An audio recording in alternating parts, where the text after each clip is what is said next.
Today, President Trump and Ukraine's President Volodymyr Zelensky had a fantastic phone conversation.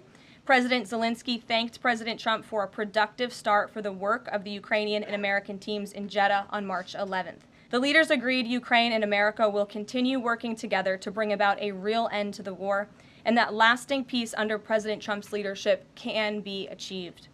President Trump fully briefed President Zelensky on his conversation with Putin and the key issues discussed. President Zelensky asked for additional air defense systems to protect his civilians, particularly Patriot missile systems, and President Trump agreed to work with him to find what was available, particularly in Europe.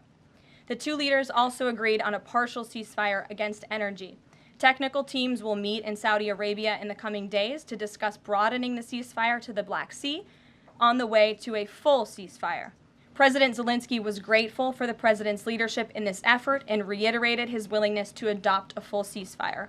I would just like to emphasize we have never been this close to peace, and it's only because of President Trump that we are here. We are now focused on a long-term peace agreement. As you know, on that deal, or that meeting between President Zelensky and President Trump, the Ukrainian president at the time wasn't talking about a greater peace deal. We are now at that place where we are talking about that, so we've moved beyond just the economic minerals deal framework, and we're looking at a lasting ceasefire. Right now we're at a partial ceasefire, but again, the president is sending his highly skilled, intelligent, and experienced team to Saudi Arabia later this week to continue fighting for peace in this conflict.